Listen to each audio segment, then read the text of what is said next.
In the lush, fertile valley of Baal, where the sun rose with a golden hush and the rivers shimmered like mirrors, the people lived simple lives bound to earth and sky. Yet, deep among the baobab trees and fields of yam, there was one girl who saw beyond what the eye could see. Her name was Nelly, and she was born with the gift of second sight, a seer. From the day she spoke her first words, Nelly's eyes gleamed like stormlight. She saw dreams before they arrived, felt truths before they were spoken, and could sense things that others only feared in silence. The elders whispered that the spirit of her great-grandmother, a revered seer from generations past, had returned through her. Despite her young age, Nelly was treated with a mixture of awe and caution. The villagers respected her gift but kept their distance, for fear that she might see something they didn't want known. Nelly never asked for this burden, it weighed on her soul like a river stone, but she accepted it with grace. Then came Mother Amora. From the city of Ebonga, a woman of fire and mystery arrived, claiming to be a servant of the Most High. Her church, House of Divine Glory, grew faster than wildfire. She claimed to heal the blind, cure the barren, and unlock destinies. People sold land to sit at her feet. But from the moment Nelly laid eyes on her, she felt it. A darkness beneath the robe. A whisper in the wind that didn't belong. The river near her heart churned that night, softly at first. But Nelly knew. The river was trying to speak. The first time Nelly saw Mother Amora, it was during a Sunday gathering in the village square. She stood tall beneath a crimson canopy, dressed in flowing white robes that shimmered like moonlight. Her voice echoed like thunder wrapped in honey, and her smile bewitched even the most skeptical elders. People knelt in the dirt, reaching out just to touch the hem of her garment. To the villagers, Amora was a divine vessel. To Nelly, she was something else. Nelly sat at the edge of the crowd, her eyes narrow and unblinking. She didn't just see Amora, she saw through her. Behind the prophetess stood a second shadow. It clung to her like mist, moving even when Amora was still. It was darker than any shadow cast by sun or fire. A shadow that had eyes. When Nelly blinked, the second shadow vanished, but the chill remained. After the sermon, people gathered at the riverbank, singing and clapping as Amora blessed water in large calabashes. She promised healing, prosperity, and open wombs. The villagers eagerly dipped their hands, splashing the anointed water on their faces and into their homes. But as Nelly watched the ritual, her gift awakened. A vision overtook her. In her mind's eye, the clear water turned thick and black. She saw riding shapes beneath its surface, scaled and sharp. A serpent's tongue flicked toward her before the vision snapped back. She gasped. The villagers saw water. Nelly saw a gate, one that led below, not above. That night, while others rejoiced, Nelly sat by the river with her knees tucked under her chin, staring into its depths. The water rippled gently. But beneath its surface, something waited. And Nelly knew. This woman, this so-called prophetess, was not what she claimed to be. She had brought something with her. Something the river remembered. Within weeks, Mother Amora's influence wrapped itself around the village like vines on an ancient tree. Every homestead had a bottle of her living water. Every family gathered at the House of Divine Glory, hoping for a miracle. She preached in riddles, called people by name without introduction, and revealed secrets no one dared speak aloud. She is touched by the Spirit, the villagers whispered. She must speak with the ancestors themselves. But Nelly remained unconvinced. Then came the mirrors. One warm afternoon, Amora's attendants arrived with boxes wrapped in golden cloth. Each church member received a mirror, oval-shaped, with a smooth ebony frame and carvings of waves around the edge. Amora called them the mirrors of life. Look into them, she said, her voice soft and commanding. Each morning, speak to your reflection. Confess. Pray. The mirror will show you what must be healed. The villagers obeyed without question. And at first, the results were miraculous. People claimed to feel lighter, as though burdens were lifted. They spoke of dreams where they saw themselves walking beside angels, or healing the sick with glowing hands. But Nelly's mirror did something different. The first time she looked into it, she saw not herself, but Amora. The prophetess stood by the river, her eyes glowing like coals, her body slowly morphing, human skin melting into scales, arms stretching into fin wings, a silver crown upon her head. The mirror cracked. A thin line like a tear ran from top to bottom. Nelly's heart pounded. This was no divine tool, it was a window. And through it, Amora watched them all. That night, her dreams twisted into visions. Children crying in darkness, women pouring savings into empty jars, and men offering livestock at Amora's feet while serpents circled beneath them. In the morning, Nelly buried her mirror under a termite mound and whispered a prayer of protection. The spirit of sight within her paused stronger than ever. Amora had bound her power to the river. But rivers, like truth, do not stay quiet forever. One drizzling morning, a young man named Emeka arrived in bail from the city of Zembe. He had just completed his studies overseas and returned with his widowed mother to seek blessings from the famous Mother Amora. His mother, frail and hopeful, had longed for a child. Emeka was a miracle, and she was willing to do anything to secure his future. They attended the Sunday service with reverence. The church was overflowing. Amora appeared clothed in blue and white, moving through the crowd like a spirit on wind. At the height of her sermon, she paused. "There is someone here," she said, voice thick with prophecy, whose life essence is flickering like a dying flame. "If nothing is done, he will not see his 30th year." The congregation gasped. Then she pointed straight at Emeka. "Young man, come." Emeka hesitated, but his mother nudged him, whispering, "Go, my son. This is your destiny." As he stepped forward, Amora placed a hand on his shoulder and whispered theatrically, "Your life battery is weak. Marriage, children, and greatness are slipping through your fingers. But there is hope. A sacrifice must be made. One so pure that even the river spirits will bow." She paused, letting the weight of her words settle. A white cow. Strong. Unblemished. Or, its equivalent. Emeka paled. "I don't have a cow." Amora smiled knowingly. "Then give the seed in cash.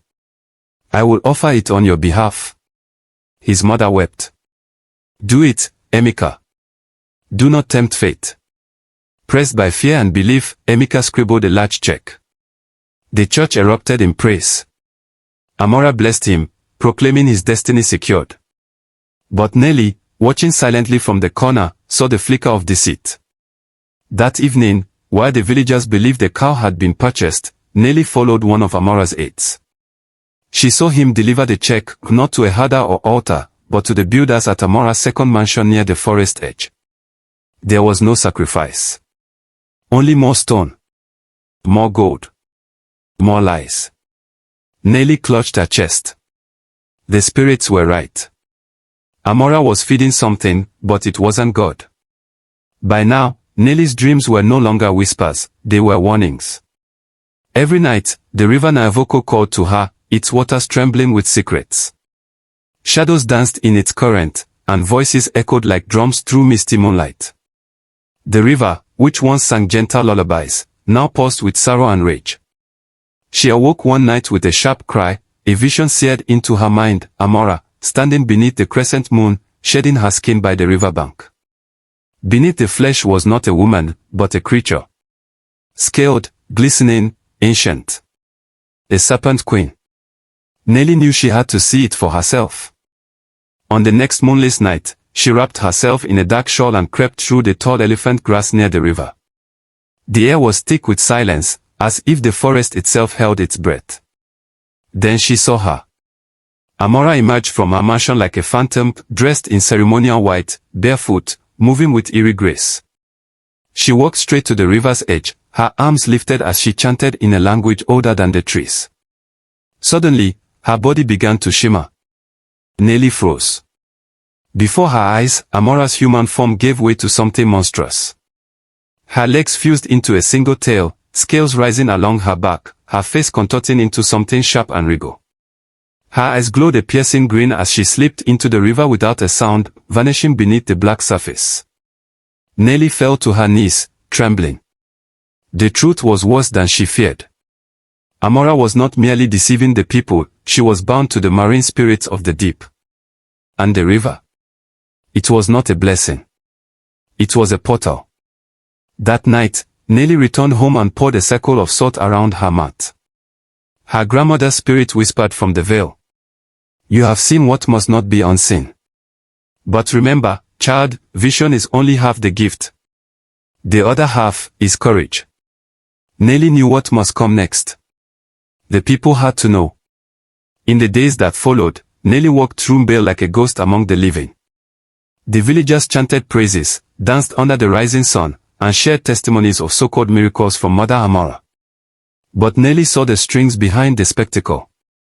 She saw the rod beneath the gold. She tried speaking to the elders, men and women she once learned from, but they shook their heads. Child, they said, beware of envy. Amora is blessed.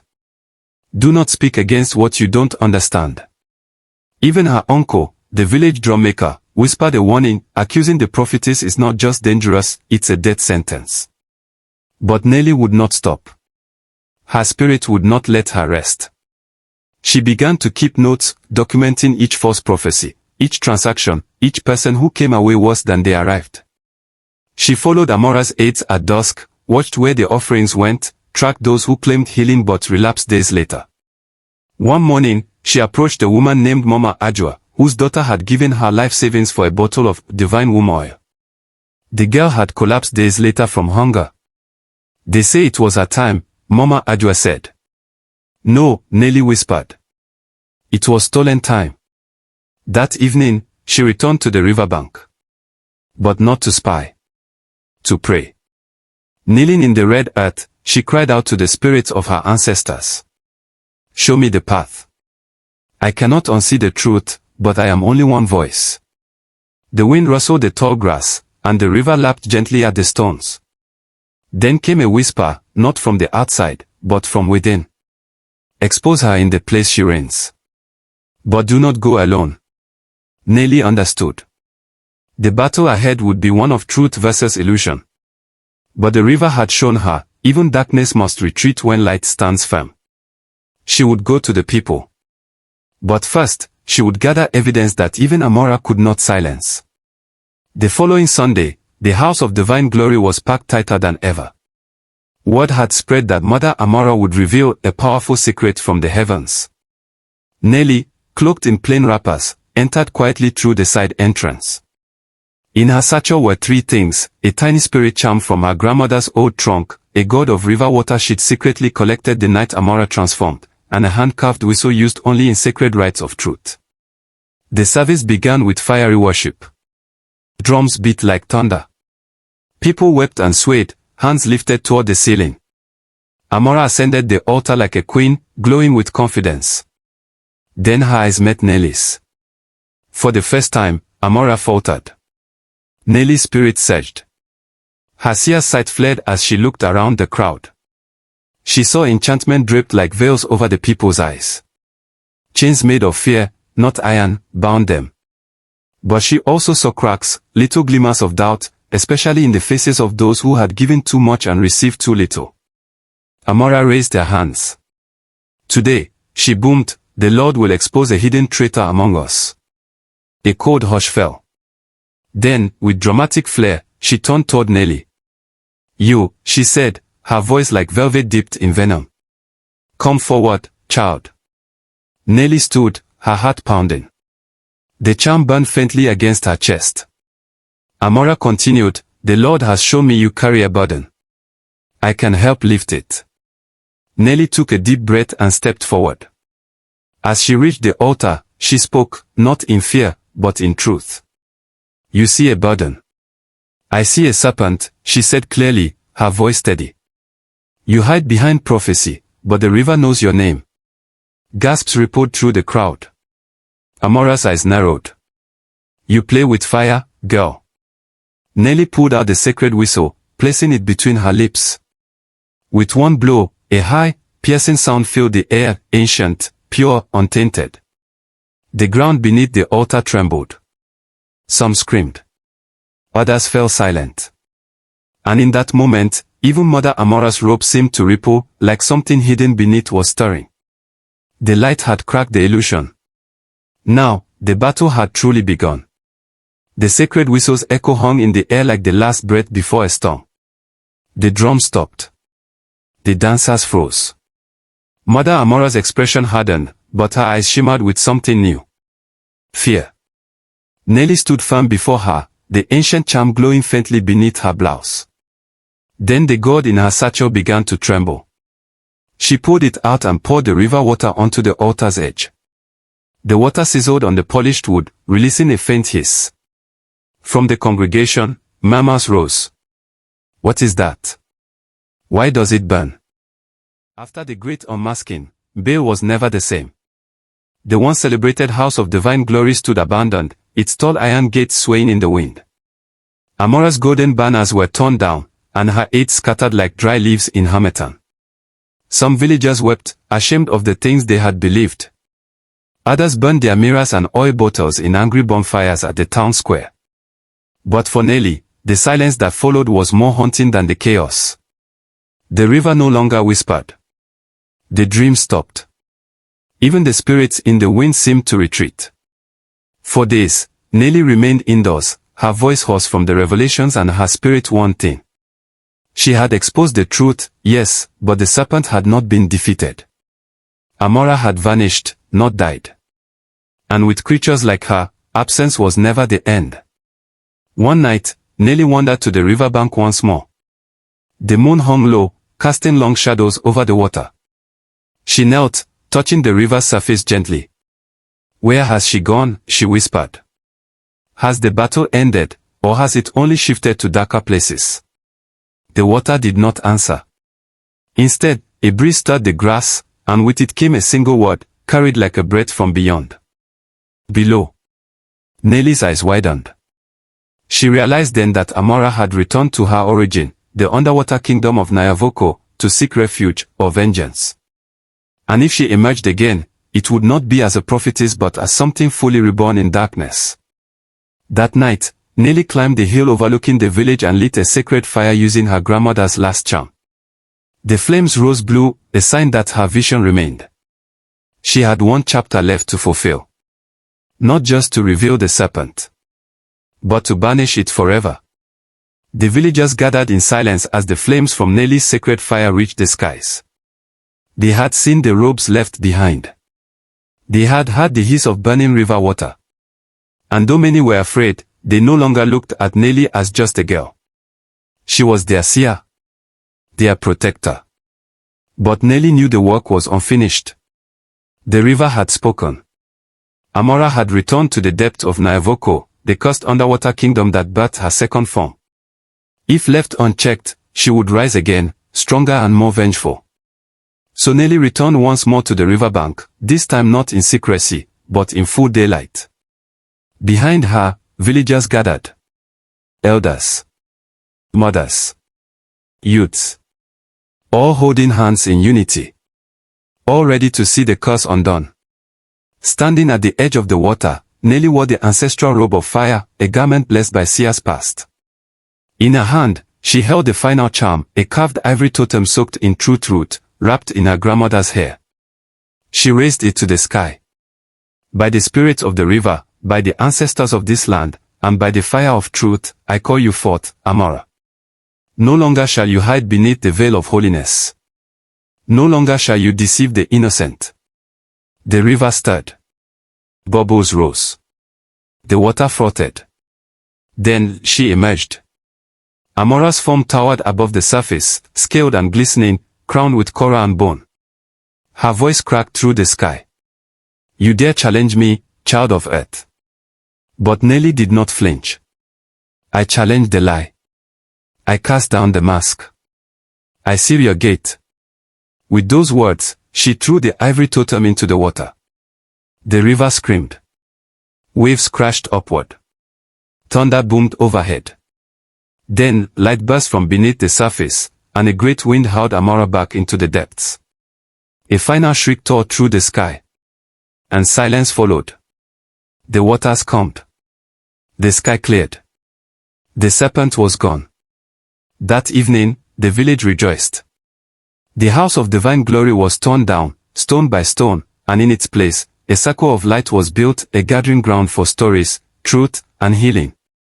Nelly remained their seer, but she never sought worship. She taught them that true power does not lie in spectacle, but in truth. That miracles need no mirrors, only mercy. That a gift is not for ruling others, but for freeing them. And on quiet nights, when the river runs gentle again, the elders say you can still hear the whisper of the water. The girl who saw, the river that spoke, and the truth that saved the village. The end.